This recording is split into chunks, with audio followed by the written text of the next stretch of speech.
Gloire à Dieu. Voilà, je bénis Dieu d'être au milieu de vous. J'ai beaucoup de joie de savoir que l'évangile est encore apprécié, que l'évangile est encore recherché, que des gens désirent écouter l'évangile. Et je trouve ça tout à fait normal parce que l'évangile signifie une bonne nouvelle. La bonne nouvelle. Pas n'importe quoi, la bonne nouvelle. Celle qui vaut la peine d'être entendue, celle qui vaut la peine d'être vécue, et celle qui vaut la peine de garder dans nos cœurs précieusement, et celle qui vaut la peine d'écouter d'en témoigner. J'ai écouté ce témoignage qui m'a plu énormément parce que c'est ça l'évangile. L'évangile transforme les vies.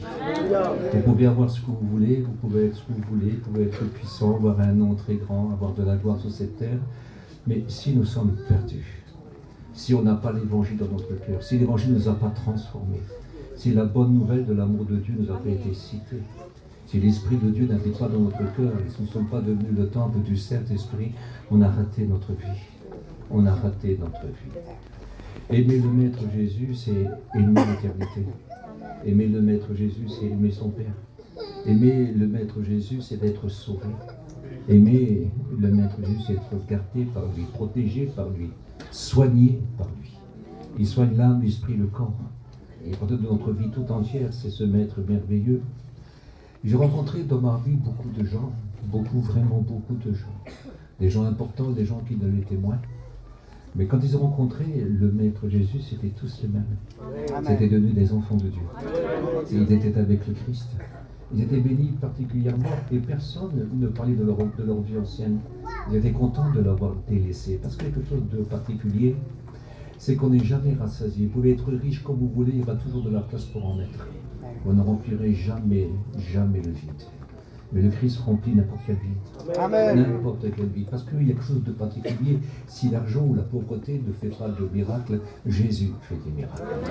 Il dit comme le Père ressuscite les morts et donne la vie au monde, ainsi le Fils donne la vie à qui il veut. Il a reçu de son Père tous les pouvoirs, absolument tous les pouvoirs. Il peut faire tout, absolument tout. Il le fait avec un amour qu'on ne peut pas imaginer. Parce que c'est tout l'amour de Dieu qu'on ne peut pas contenir, qu'on ne peut pas révéler. Dieu a tant aimé, c'est au-delà de tout ce qu'on peut penser, tant aimé, et tout ça est dans son Fils parce qu'il a prouvé son amour quand il a donné son Fils pour nous. Christ est venu. Il est venu sous l'apparence d'un simple homme, alors il pouvait nourrir des foules entières. Un jour, il a nourri avec le repas d'un petit orphelin, et il a nourri, écoutez, 5000 hommes sans compter les femmes et les enfants, une petite ville. Écoutez, s'il y aurait eu plus, eh bien, plus de gens, ils auraient nourri aussi. Il peut faire ce qu'il veut. Des foules entières venaient à lui. Mais des foules entières. Écoutez, de tous les coins d'Israël. Ça venait du côté de l'Asie, ça venait du côté de l'Afrique, et ça venait du côté de l'Europe. Et ça venait de partout, des foules entières, de partout. Il les guérissait tous. Les aveugles voyaient, les sourds entendaient, les muets parlaient. Les paralytiques marchaient. Écoutez-moi bien, les lépreux étaient purifiés. Les morts ressuscitaient. Et les démons étaient chassés. Ils faisaient ce qu'ils voulaient, sur un seul mot. Un jour, on lui a dit, par quelle autorité fais-tu ces choses-là? Mais il est Dieu comme Dieu. Au commencement était la parole, et la parole était avec Dieu, et la parole était Dieu. Christ est Dieu comme son Père. Est écrit, étant égal à Dieu, il n'a pas regardé être comme une proie à arracher. Vous savez, une proie, c'est pour guérir, c'est pour soigner, c'est pour nourrir les bêtes sauvages. Les bêtes sauvages, vous savez, quand on est sauvage, c'est qu'on n'a pas de maître. Même si on n'est pas fort, même si on est des prédateurs plus puissants que nous. Quand on est sauvage, on n'a pas de maître. On n'écoute personne. Il est venu lui donner sa vie pour faire de ces sauvages-là les enfants de Dieu, les chrétiens. Mais quelle importance. Et le désir de Dieu, c'est de continuer. Il veut continuer, il veut sauver tous les hommes. Et quand il dit tous les hommes, il veut sauver toutes les femmes. Il y a de la place au ciel pour tout le monde. Dans le ciel, c'est l'infini. On pourrait mettre des milliards et des milliards de terres comme nous. Eh bien, écoutez, ça serait toujours l'infini. On pourrait en mettre. Il y a de la place pour tout le monde. Il veut sauver tous les hommes. Le sang précieux du Maître Jésus a le pouvoir de pardonner toutes les fautes, effacer toutes les fautes. Il est tellement puissant, écoutez, qu'il est capable de faire oublier à Dieu nos fautes, comme si on n'en a jamais fait.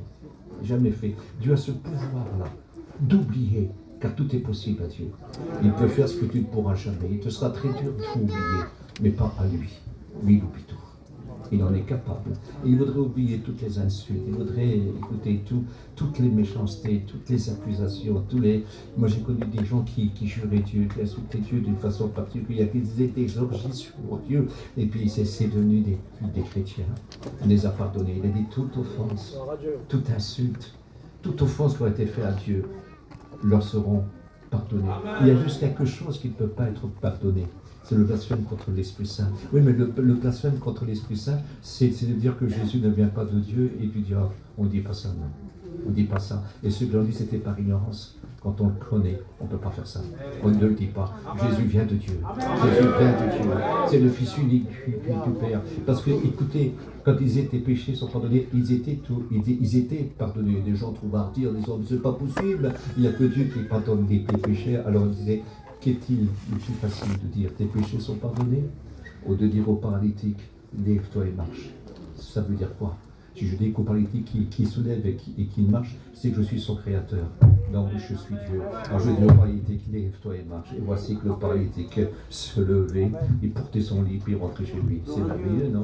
Voilà ce que le Seigneur peut faire. Et j'ai une petite lecture à vous faire si vous le voulez bien, afin que nous comprenions bien qui est ce maître.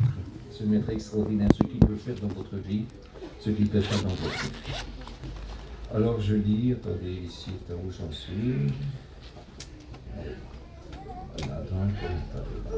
Oui, non. Voilà ce qu'il dira. Venez à moi, vous tous, tous. Personne n'est rejeté, personne n'est refusé, tout le monde est appelé.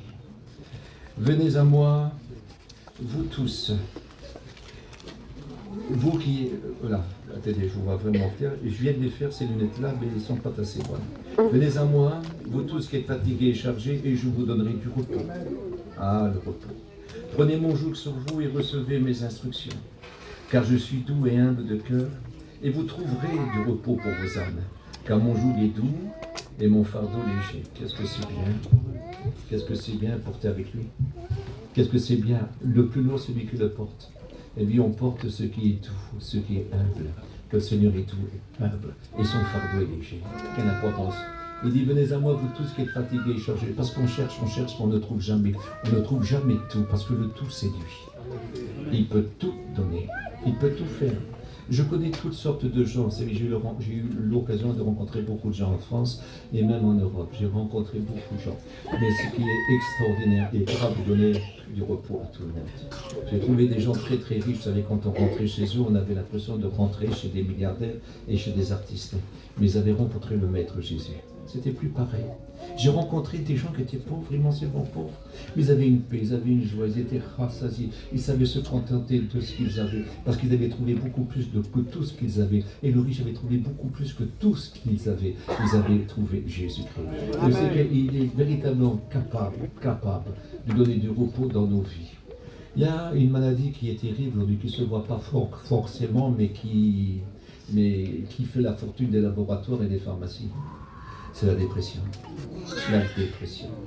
Écoutez, ce nuage noir qui est dans les cœurs, qui est dans les âmes, qui est dans les esprits, c'est quelque chose de terrible qui fait que les gens ne sont jamais satisfaits.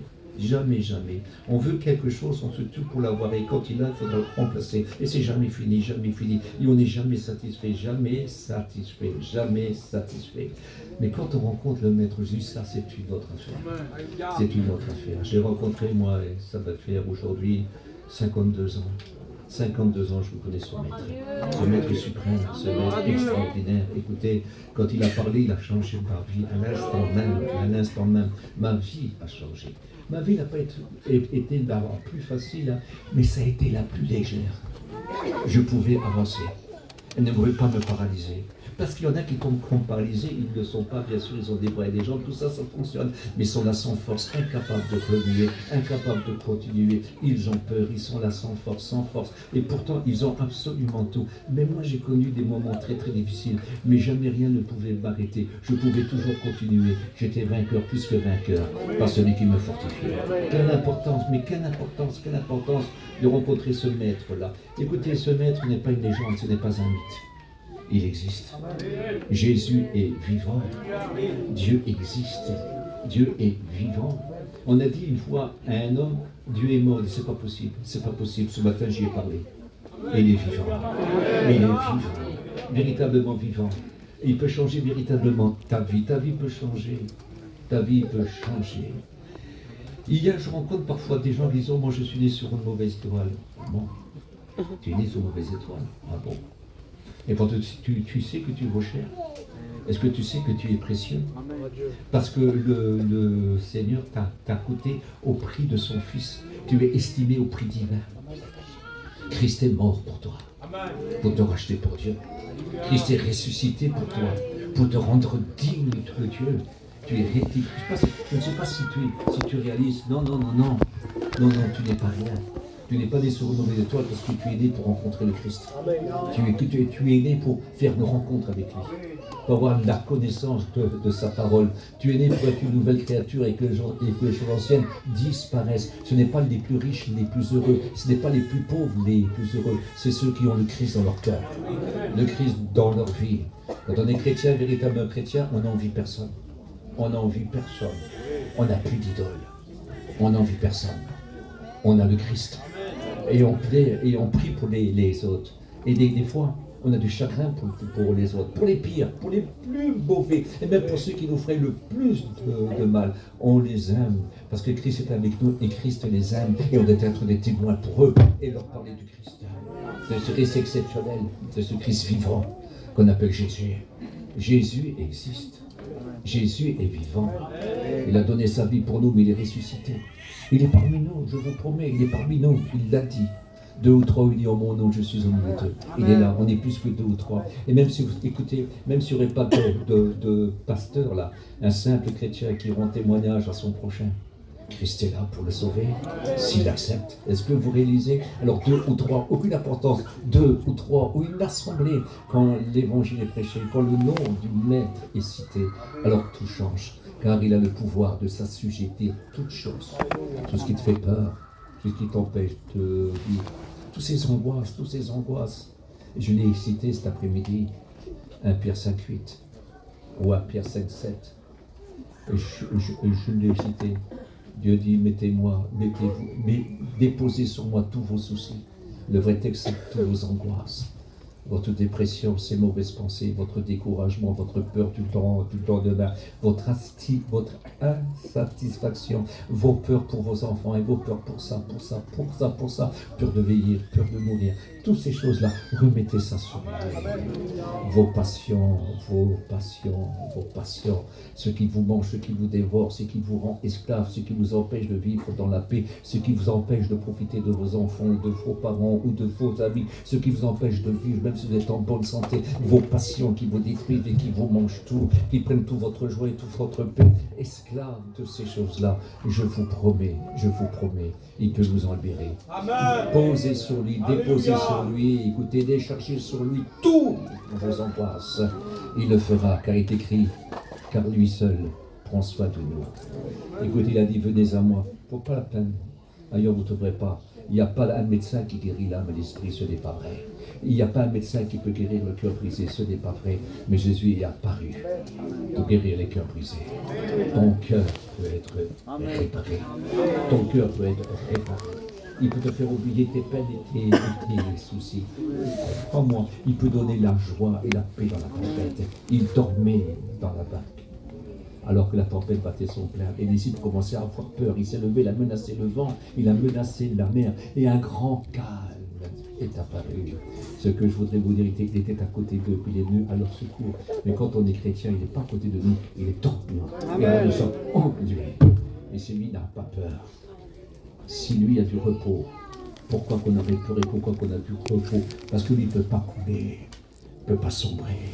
Personne ne peut le vaincre. Et si nous l'appartenons, et s'il est en nous et que nous sommes en lui, il dit, nous porterons beaucoup de fruits. On aura des capacités extraordinaires. Je n'envie personne. J'ai rencontré des gens qui dans le monde étaient 1000 fois plus grands que moi, mais aucune importance. Moi, je priais pour eux. Et je leur prêchais l'évangile. J'ai vu des gens très grands, je ne vais pas citer des noms parce que je n'ai pas à dire ça. Toute la gloire revient à mon maître simplement. Mais des grands plus grands que moi, me prendre à l'écart, se mettre à genoux pour que je prie pour eux. Je l'ai levé. Non, mettez-vous surtout pas à genoux devant moi. Nous allons prier ensemble. Voilà ce que le maître fait. Ce maître extraordinaire qu'on appelle Jésus, si tu le voudrais ce soir, ta vie pourrait changer. Tu pourrais passer de la mort à la vie. Vous savez ce que ça signifie mort? Ça signifie séparé. Séparé. Quand on est séparé de Dieu, c'est la mort la plus terrible, qu'elle nous amène à la seconde mort, qui est l'étang ardent de feu et de soufre qu'on appelle d'Argène, et qui est appelé vulgairement par la religion l'enfer. Mais sur le Christ en nous, il n'y a pas d'enfer. Tu n'es pas obligé d'aller en enfer. Tu n'es pas obligé d'être perdu. Tu as le droit d'être sauvé. Jésus est le sauveur. Il veut te sauver ce soir. Si tu voudrais l'accepter, avant que ce soit trop tard. Avant que ce soit trop tard. Avant que ce soit trop tard. Il n'y a pas d'âge, il n'y a pas d'âge, il n'y a pas d'âge. Avant qu'il soit trop tard, quand tu es conscient de ces choses-là, saisis-les, c'est gratuit. Ça ne s'achète pas par de l'or et de l'argent, parce que tu vaux plus cher que tout l'or de la terre. Et tu vaux plus cher que toutes les perles, tu vaux plus cher que toutes les richesses. Toi, tu es estimé au prix de Dieu, au prix divin. Christ, un Dieu, le Dieu étant égal à Dieu son Père, a donné sa vie pour toi. Et il est ressuscité pour toi. Il est ressuscité pour toi. Quelle importance, quelle importance, quelle importance. Nous sommes attendus au ciel, vous savez. Il y aura un quota, quand le quota sera fait, Dieu dira à son fils, va les chercher. Et il viendra nous prendre. L'église est le symbole de l'épouse. Et il viendra prendre l'épouse. Quelque chose de particulier. L'épouse, écoutez, je ne sais pas si elle est complète, elle n'est pas assez complète, parce que peut-être il te manque à toi. Et puis si tu voudrais venir ce soir, l'église serait complète, peut-être, l'épouse serait complète. Je ne sais pas s'il manque un signe, je ne sais pas s'il manque un oncle, je n'en sais rien. Elle a commencé à être misérable, vous savez. Avec un homme qui avait des milliers de démons, qu'on appelle le démoniaque du territoire de Gadara, il fut délivré. Il avait 5 à 6 000 démons. 5 à 6 000 démons. Qu'est-ce qu'il n'a pas dû faire pour voir trouve ça, hein? Mais Jésus est venu. Amen. Il est venu au-devant de Jésus. Et les démons ont tremblé devant Jésus. Et Jésus leur a ordonné de laisser cet homme-là. Il n'avait plus d'honneur, il n'avait plus rien. Je ne rentre pas dans tous les détails. Il avait une force surhumaine, on l'attachait avec des chaînes, il les rompait. Personne ne pouvait dompter, personne n'était son maître. Il était puissant. Les gens tremblaient. Quand il criait, on l'entendait loin. Les gens avaient peur. Il avait son habitation dans le désert et aussi dans les sépulcres. Quelle tristesse, quelle vie dure. Mais quelle vie dure, parce que Satan est méchant. C'est pas un ami, hein. Il s'appelle le destructeur. Jésus s'appelle le bâtisseur. En différence. On l'appelait Jésus le charpentier. Quand on a été charpentier à cette époque-là, on pourrait faire une maison entière. Et Jésus peut transformer ta vie. Du tas de poussière que tu es, il peut faire le temple du Saint-Esprit. Une habitation de Dieu en esprit. Mais quelle différence! Voilà ce qu'il peut faire. Et Jésus l'a libéré. Il l'a habillé. Il ne voulait plus quitter le maître. Il dit non, va dans ta maison, dans ta famille. Dis-leur tout ce que le Seigneur t'a fait. Il n'a pas seulement été dans sa famille, il a fait le tour de la Décapole, c'est-à-dire des 8 villes qui étaient autour du lac de Galilée. Peut-être le premier évangéliste. Il est parti leur prêcher, rendre témoignage qu'il avait rencontré Jésus et que Jésus l'avait sauvé. Il y avait une autre femme, elle s'appelait Marie de Magdala. Elle avait 7 démons quand Jésus l'a rencontrée. 7 démons. Mais qu'est-ce qu'elle a dû faire pour avoir 7 démons? Mais qui était cette femme, cette affreuse femme? Mais ce qui s'est passé, qu'elle ne sait plus. Elle ne sait plus dans son état. Elle désirait celui qu'on appelle Jésus.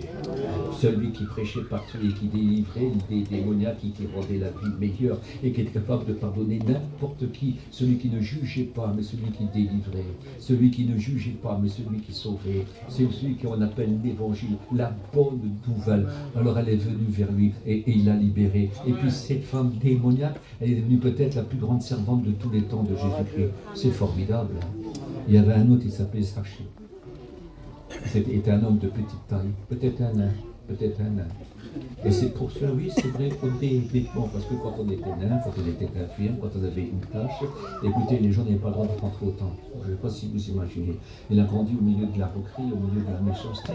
Un jour, ils ont vu un aveugle qui était près du temple, et puis ils ont demandé à Jésus qui a péché lui ou ses parents pour qu'il soit né aveugle. Jésus a répondu, ce n'est pas que lui ou ses parents qui péchaient, ça fait que la gloire de Dieu se manifeste en lui. Et il a guéri, il a rendu au milieu des moqueries, au milieu du rejet, et alors il est devenu traître. Il s'est mis au service de Rome, comme certains auraient pu se mettre au service des Allemands à cette époque-là. Et là, on était sans pitié quand on était plus public. Celui qui ne payait pas, ben, on voulait le prendre avec des soldats. Et puis, il pouvait aller sur les galères à cette époque-là, ou dans des mines de sel. Et croyez-moi, c'était très très dur aux travaux forcés. Il n'avait pas de pitié, écoutez, pas pitié. Et puis alors, personne ne lui parle. Il est aimé par personne. Ni son père, ni sa mère, ni ses frères, ni ses soeurs, ni ses oncles, ni son papa, tout ce que vous voulez. Personne de l'air. Tout le monde lui tourne le dos. Il était mis au rang de ceux qui méritaient la mort. Je ne rentre pas dans tous les détails. Alors, je voudrais que vous réalisez, mais Jésus est venu. Et puis il voulait savoir qui était Jésus. Ben oui, parce que dans les rangs de Jésus, il y avait un homme qui s'appelait Matthieu. Son véritable nom était Lévi, puis il était un publicain autrefois. Mais il a rencontré le Maître Jésus à son petit lieu de péage. Et puis à Capernaum, il se passe des choses incroyables. C'est la via romaine, une autoroute réelle, vous savez, entre l'Europe, l'Afrique et l'Asie. Et ça passe juste devant Capernaum. Et puis là, écoutez, c'est des multitudes d'hommes et de femmes qui passent là. Et puis lui, c'est un publicain, personnel, il était en train de ramasser des sous dans le bureau de péage. Mais pour moi, ses frères et ses sœurs, ce n'est pas grave. Même Jésus a dit que non. Il a fallu dire à Pierre, va pêche, puis il a sorti un poisson, et puis il y avait un statère en or, puis il l'a donné pour pouvoir passer. Essayez d'imaginer, il n'avait pas le choix de faire cela. Et il a bien réalisé que Rome n'était pas ses amis. Un traître, et même pas bien vu par ceux pour qui il trahit. C'était qu'un malheureux, certainement il avait pensé dans son cœur, si moi il m'appellerait comme il appelle Capernaum et qui a du mal à se convertir, si moi il m'appellerait, je viendrai. Et il s'est passé une chose. Jésus a passé, il a dit, toi, suis-moi. Il a tout laissé, il a suivi Jésus. Et puis, Zachée, lui, c'est le chef des publicains. Beaucoup plus grand, un homme très très riche, sans cœur.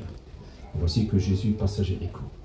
Et quand Jésus passe à Jéricho, tout le monde est là. Lui, quand il vient, c'est avec des soldats, mais là, il ne peut pas. Il n'est pas en service. Alors, personne ne le laisse passer. Pas de respect pour lui-même, qu'il a de belles maisons, même qu'il a de l'argent comme ça. Les gens ne le respectent pas. Mais il y a un sycomore, là. Un sycomore, les branches, ils vont très basses et les feuilles sont très larges. Et il a monté dessus. Et il voulait voir Jésus passer. Il voulait savoir qui était Jésus, parce qu'il a entendu des choses. Déjà rien que par Matthieu, qui est devenu un de ses serviteurs. Il était comme moi, il aurait vendu père et mère, lui, pour de l'argent. C'est pas possible, ça. Écoutez, avec tout le respect, c'est un homme qui avait une mauvaise vie, Matthieu. Chez lui, il y avait toutes sortes de publicains, il y avait des prostituées. Excusez-moi de vous dire ça. Hein. C'est ce que la Bible dit. Et pour Israël, c'est une chose abominable. Est-ce que vous réalisez ça? Lui est capable de tout. Aujourd'hui, il est avec lui, je veux savoir qui il est. Et puis quand il est monté sur ce sycomore-là, il est écrit que Jésus s'est arrêté. Il a levé la tête. Il dit, Zachée, à toi de descendre. Il faut que je demeure aujourd'hui chez toi. C'est pas bon ça. Et il est descendu, puis il l'a reçu avec joie. Écoutez, le pire des pires, le Seigneur peut en faire le meilleur, pour en faire un de ses disciples. Parce que Zachée mérite d'être racheté. Et toi, je ne sais pas quel est ton nom, mais tu mérites aussi d'être racheté. Tu ne peux pas être pire que Marie de Magdala, tu ne peux pas être pire que le démon de Gadara, tu ne peux pas être pire que Zachée. Non, tu ne peux pas être pire. Tu ne peux pas être pire. Tu ne peux pas être pire. Moi, j'ai connu des gens qui, dans le monde, ont fait beaucoup de mal. Moi, je n'ai pas fait ce mal-là. Mais eux l'ont fait. Ils ont fait des choses terribles, terribles. Et aujourd'hui, ces hommes-là prêchent l'évangile. Ils ont rencontré Jésus-Christ. Ils ont rencontré le Maître Jésus. Jésus change les vies. Ceux qui sont en Christ sont des nouvelles créatures, mais c'est une réalité. Les choses anciennes sont passées, voici toutes choses sont devenues nouvelles. Et puis l'épouse se construit. Il n'y a qu'une épouse. Il n'y en a pas 1 milliard, il n'y en a qu'une. Et elle est construite de tous ces pécheurs-là. Que Dieu a fait grâce, qui sont des nouvelles créatures. Et puis il dira sur ces gens-là, comme moi j'ai vaincu, je me suis assis avec mon Père sur son trône. Celui qui vaincra sera assis avec moi sur mon trône. Et le Seigneur vous attend sur son trône, si vous voulez. C'est plus beau que le trône de ce monde-là, non? Où la mort règne, où la méchanceté, où la maladie, où l'abaissement et l'humiliation, où le rejet et même l'assassinat. C'est vrai. Mais pourquoi je dis ça, l'assassinat? Je prie Dieu que personne n'est en danger de mort ce soir. Mais si quelqu'un serait en danger de mort, Jésus peut vous protéger. Tournez-vous vers Jésus, je vous en supplie. Tournez-vous vers Jésus. Faites la connaissance de Christ. Faites la connaissance du Christ. Et vous savez, en danger de mort, ce n'est pas forcément avec un fusil sur votre temple. Être en danger de mort, c'est des choses que vous pouvez interpréter. C'est des choses que vous pouvez avoir, des choses incroyables. Faites attention. En danger de mort, la trahison mène à la mort. La méchanceté mène à la mort. Et des tas de choses, et des tas de choses. J'ai vu des jeunes mourir et faire leur enterrement pour des bêtises. Pour des bêtises. Pour des bêtises. La mort rôde autour. Mais je vous promets que la mort rôde autour de chacun de vous. Je vous promets. La terre est difficile. Demain matin, je parlerai du diable et de sa méchanceté. Vous réaliserez certaines choses, ceux qui veulent finir. Certaines choses. Que Dieu nous garde et nous protège. Est-ce que vous êtes d'accord avec ça? Écoutez, je voudrais tellement, vous savez, moi je suis venu ici, je suis très content, je suis ami ici avec beaucoup de gens, mais je ne suis pas venu pour eux. Quand Pélo m'a appelé, je dis, je viens pour présenter le Maître, je viens pour présenter Jésus. Je veux que tous les gens soient sauvés, parce que Dieu veut que tous les gens soient sauvés. Et il a dit que la bonne nouvelle sera annoncée sur toute la terre, mais par qui? Par ses disciples, par des chrétiens qui témoignent. Combien de fois je dis, écoutez, c'est pas forcément le pasteur qui remplit son église de chrétiens, c'est les chrétiens qui emmènent des convertis à l'église, de leur famille, et par leur témoignage, et écoutez, par tout ce qu'ils font, ils remplissent les églises, et continuez à emmener des gens, n'ayez pas peur, si ça prend une place dans votre auto, eh bien faites rentrer quelqu'un pour l'emmener à la réunion. C'est très important, parce que sa vie peut changer. Amen. Tout peut changer. Et puis ne regardez pas aux serviteurs de Dieu, s'ils prêchent bien ou qu'ils prêchent mal, ce qui compte, c'est qu'ils disent la vérité. Il faut la vérité. Écoutez, ça se passe il y a à peu près 80 ans de cela. Ça se passe encore en Lituanie Nord. Et il y a un serviteur de Dieu qui avait une petite église. Et puis quand quelqu'un mourait, c'est rare qu'il y avait un remplacement. Et l'église allait plutôt en diminution, mais pourtant un homme merveilleux, consacré à l'homme de prière, et qui prêchait très bien son évangile. Et puis dans tout ce territoire, vous savez que là-bas, les départements, c'est des États tellement c'est grand. Et il se passe une chose, c'est que il y a des églises avec des centaines de membres et des centaines de membres, très grands, parce que le réveil de l'Amérique a été une chose prodigieuse. Et il se passe que chaque année, dans un grand stade, ils font inter-église. Et puis ils s'habitent tous, et puis ils sont venus lui dire, maintenant écoute, cette année, il faut que tu fasses une réunion. Il dit, je peux pas, regardez, je suis un bon à rien. J'essaie de garder le petit troupeau, et quand une brebis s'en va près du Seigneur, et c'est rare qu'elle est remplacée, je n'en peux plus, c'est beaucoup trop dur. Il dit, non, c'est toi. Et le voici donc, il va faire une soirée. Et puis il prêche, il y a du monde, il y a des milliers de personnes. Et puis juste en face de lui, il y a un homme jeune, comme ça, d'une belle allure, grand, élégant, avec des beaux cheveux, enfin. Il est là juste en face, il prêche. Et puis l'autre dit, maintenant, fais ton appel. Mais lui, l'appel, il a peur. Enfin, il fait quand même l'appel. Personne ne se lève, mais cet homme-là se lève. Et vous savez qui c'est cet homme-là qui s'est converti là? C'est M. Billy Graham. Et il a emmené des millions de personnes à l'évangile. Il a pris le plus petit pour amener le plus grand. Voilà ce que le Seigneur fait. Voilà ce que le Seigneur fait. Et voilà ce que le Seigneur veut faire. Tout est possible, mes amis, à celui qui croit. Tout est possible. Parce que ces paroles-là, même si nous sommes des gens tirés de la poussière, ce qu'on dit sont des paroles divines. Et écoutez, on parle divinement quand on parle de cela. On est des porte-paroles, des messagers de Christ. On dit ce qu'il nous dit de dire dans ce livre-là. Ce livre est vivant. Ce livre est plein de force. Parce que ce qu'il dit, il l'accomplit. Il est écrit la parole de Dieu, mais la parole éternelle. Dans la Bible, dans le ciel, il y a ce livre-là. Il y a la parole de ce livre-là qui est Jésus lui-même, mais il y a ce livre aussi. Quelle importance. La Bible est vivante. Rien ne pourra détruire ces paroles. Écoutez, le monde depuis 2000 ans essaie de détruire cette Bible-là, et elle ne se détruit pas. Elle ne se détruit pas. Il faut n'importe quoi pour la détruire, mais elle ne se détruit pas. Vous savez, quand ils l'apprennent, il y a 100 ou 200 chrétiens qui se mettent tous ensemble, et ils l'apprennent par cœur, ils la citent par cœur, et ils peuvent se refaire une Bible. C'est extraordinaire, hein? C'est extraordinaire. Cette Bible, elle est vivante, elle est vivante. Et Dieu nous la rappelle par l'Esprit Saint. Il nous la rappelle par l'Esprit Saint. Il nous la rappelle. Il dit, il prendra tout ce qui est à moi et vous le prendra. Il vous rappellera tout ce que j'ai dit. Et c'est ce livre-là. Absolument tout. Quelle importance, quelle importance. Ce livre est vivant. Il en faudrait chacun chez vous. Mais pas pour le regarder, pas pour le mettre sur une vitrine, pas comme un décor. Ce n'est pas un décor, c'est une nourriture. C'est la nourriture de la vie. C'est la nourriture du Christ. Si tu voudrais ce soir accepter Jésus-Christ, ou revenir au Christ, redevenir un chrétien, il est prêt à te pardonner. S'il est prêt à pardonner des gens qui n'ont jamais voulu, combien plus forte raison qu'il est prêt à pardonner des gens qui veulent revenir. Parce que, écoutez, ce qui compte, c'est de l'avoir aimé un jour. Vous pouvez parler sur des chrétiens que vous voyez se tirer mal ou qui sont éloignés de l'évangile. Parlez jusqu'à demain. Mais un jour, ils l'ont aimé. Un jour, ils l'ont voulu. Et le Seigneur les rappelle. Et il t'appelle aussi à toi. Il veut que tu viennes aussi. Il veut que tu viennes aussi. Il veut que tu saches une chose. Tu ne peux rien faire sans lui. Mais avec lui, tu pourras tout faire. Tu es incapable ici, moi je suis incapable de donner des ordres à qui que ce soit. Je n'ai pas dire ne fais plus ça, ne fais plus ça, ne fais plus ça. Je ne peux pas te dire ça, parce que je n'ai pas le pouvoir de te délivrer. Mais je peux te dire, viens à Jésus. Il te délivrera. Il changera ta vie. Tu ne feras plus ça, tu ne feras plus ça, tu ne diras plus ça, tu ne diras plus ça, tu n'iras plus là-bas, tu n'iras plus là-bas. Ta vie sera changée. Tu auras de la joie d'être chez toi. Tu auras de la joie d'être entouré de tes enfants. Tu auras la paix de vivre chez toi. Ça, c'est important. C'est très, très important.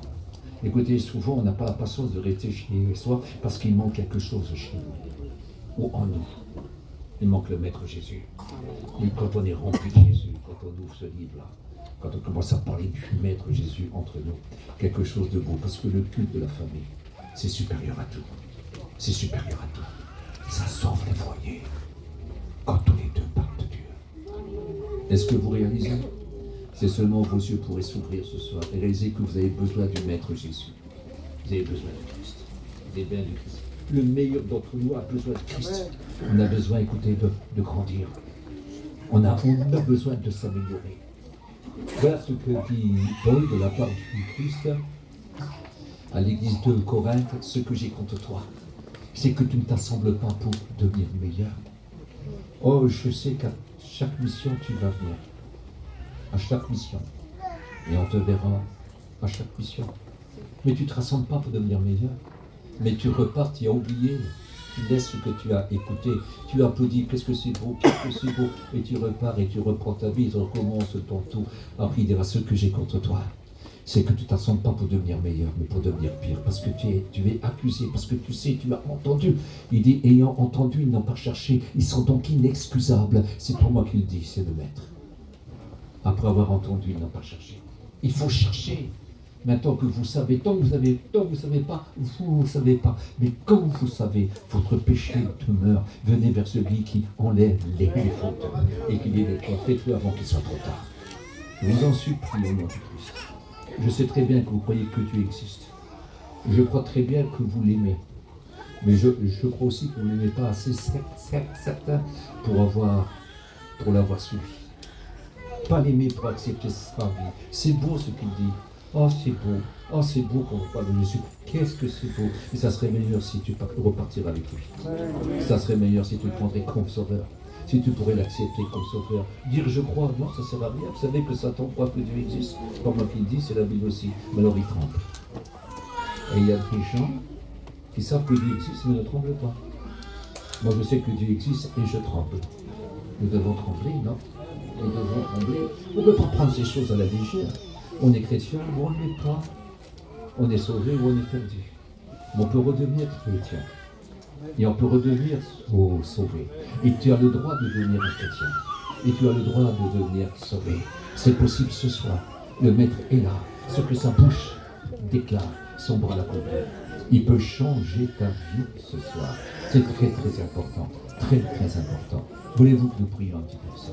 Nous allons prier ensemble. Merci Maître.